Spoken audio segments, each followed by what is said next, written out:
apparently it became a tradition that every year nowadays we're gonna need at least one shark movie on the movie theaters. I don't mind shark movies, even though there's lots of them. Apparently the popularity of sharks came out ever since Jaws. Even though I thought many people love that movie. I like Jaws. It's not my cup of tea, but I thought it was okay. But in a way, I do feel that the movie Jaws, it didn't age very well. So apparently because of that popularization and also because of its outdated effects, story, and all that thing, people wanted to give it a shot on a shark movie here and there. And honestly, again, it's not kind of my kind of genre. And it's pretty ironic considering that I have a big phobia of the deep sea. I am aware that it's beautiful and when you go there, but every time when I think about what lurks on the deep, the sharks, all these creatures and all stuff, it kind of gives me that Lovecraftian fear being on the sea where nobody could probably rescue you, being stranded and all this stuff. Oh man, it kind of gave me the creeps. Kind of like when I saw that movie Open Water, which is probably, in my opinion, one of the worst ways to die. If we're talking about sharks, there's Sharknado. I saw 3 of those movies and I hate them, all 3 of them. Yes, I hate them. That's another story. I remember The Shallow. I like that one. What was it? 47 Meters Deep last year. And this year we got The Meg. I know that there was this mockumentary called The Megalodon. There's also this asylum movies with Megalodon. But never we had a big screen Megalodon film. And judging from the trailer, that was a movie that I had to watch. This probably could be my summertime shark movie of the year. For those who doesn't know, a Megalodon is technically an extinct prehistoric shark that is kind of like 20 feet tall and is very, very big. And there's still myth and legend saying that it still lurks over there. But that's pretty much the gist of it. But still, I was in a way praying that this movie is gonna suck. Because I have this weird vibe of looking out for bad movies because sometimes it's much more fun bashing it. And after watching this film, I got a little bit of a mix. I technically have a little bit this love-hate relationship to this movie. But I'll say this, that as much as stupid and corny that this movie is, this movie is kind of like the perfect representation of a summer blockbuster. It might be dumb for the wrong reasons or the right reasons, but there's a guarantee that you're gonna have a lot of fun. So if a giant shark, prehistoric shark, is not enough to persuade you to go to see this movie, there's another reason why you should go to see this movie, and that is none other than Jason Statham. Yep, Jason Statham stars at this movie, and he is kind of like the one of the Hall of Fame of action heroes. He's just there to do some fun, no matter how corny it is. He's no Dwayne Johnson, but I gotta admit that I'm gonna have a little bit more enjoyment on Jason Statham more than I had with Dwayne Johnson. Probably apparently because Jason Statham apparently is a movie that he knows that they're dumb, but what the hell? We're just there to entertain the audience, in which it brings out a little bit of the validability on its existence. And I'm gonna say this: probably I like this movie much better than Sharknado. Yes, I went there. So technically, the movie is that Jason Statham plays this underwater rescuer, and we see the path in which he had to rescue a crew that was stranded on a submarine underwater, and it's showing signs that it's gonna explode. But of course, something attacks the submarine, and Jason Statham had no choice but to leave some of the crew behind because there was no time. It was gonna explode, and he saved a couple of people, but he couldn't save some of his friends and other people. And apparently, the movie kind of begins to play the blame game by saying that, dude, what have you done, you coward? And in a way, they kind of treat him like it's all his fault that the crew died because of him. In which I'm sorry, but I have to side with Jason Statham in this area, because the guy had no choice. And he made that argument. It's either these 11 people or all of them. It's the quintessential heart dilemma. And my God, and apparently there's also this doctor who was one of the few people he saved, and he just kind of begins to hate this guy. And in my mind, it's like, yeah, hate the guy who saved your life. I mean, yeah, yeah, I know. This is kind of become an interesting comment about sometimes sacrificing others to save more people, or you come into a situation in which it is all or nothing, or some or nothing. But you know what? I'm gonna keep on because this is going to be a kind of like a big debate. So years pass, and apparently this rich business guy he built this. I think it was a marine underwater what was it, research facility. But what was it, funded by Chinese people. And yeah, his biggest goal is to apparently go underwater a little bit more deeper into, I think it was kind of like an Arctic in Arctic temperatures. And yeah, our Jason Statham's ex-wife is one of those few crew that goes under, and then suddenly they get stranded. They get attacked by something, and their small submarine it gets stuck there. And yeah, they had to call Jason Statham, who apparently he was chilling on the Philippines, and they say, hey, you know those 5 years you were kind of like a rescuer and we kind of fired you? We need you again because you're probably one of the best who had that kind of experience. So yeah, he goes there, and after kind of like 20 minutes into the movie, we finally get to see our Megalodon, in which apparently, yeah, we finally got the rescue in which one Japanese guy sacrifices himself to save the other, and again they almost they blame Jason Statham for not saving the guy when he sacrificed himself for the others. Dude. But you know what?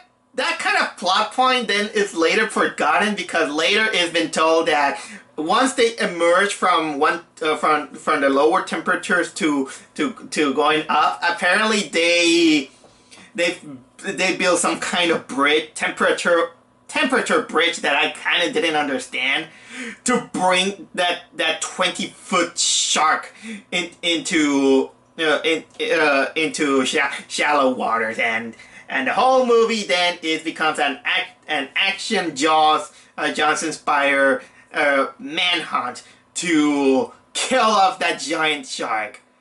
And I'm kind of glad that they kind of dropped the ball and saying that, no, we gotta keep that megalodon shark. We gotta study it. Are you fucking kidding me? This thing is dangerous. We kind of bothered Mother Nature, and so we have to kill this thing. All right. Let's go kill that thing.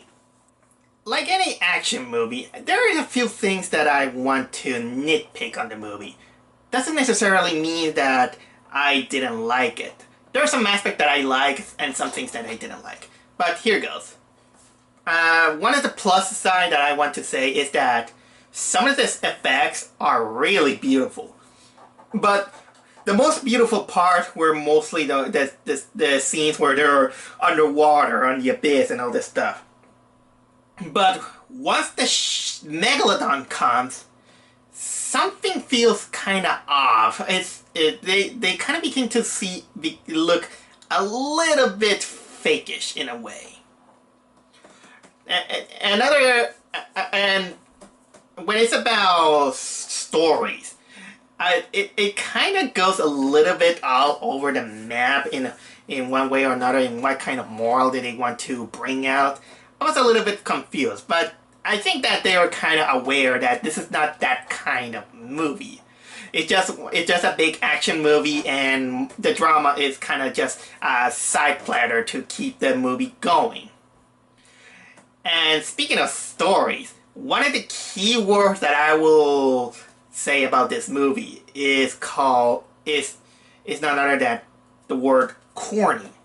Because, man, some of the dialogues are technically corny in a way that they come off as laughable or a little bit awkward. Sometimes I think that Warner Brothers had this kind of humor that they come off a little bit corny in a way. And most of those I kind of realized that they somehow feel a little bit forced. And speaking of forced, this is something that I kind of realized when apparently they wanted to shoehorn in an, I don't know, budding friendship or romance between Jason Statham and, what was the name of the woman? Bing Bing Lee. That's the name of the actress. And yeah, somehow it feels a little bit forced in a way that she always needs to be the damsel in distress. She's too smart or too pretty to be a scientist. And she is, again, the daughter of the Chinese guy who is one of the founders of this whole thing. And I think it was, and there was this guy who was kind of like the business guy. I don't remember the name of the actor, but he's kind of like Jack Blacking the whole thing out of it. And that is something saying that I tolerate that guy even more than Jack Black. For those who doesn't know, I totally hate Jack Black. But this is not my thing. That's not my place to talk about. Sorry about that.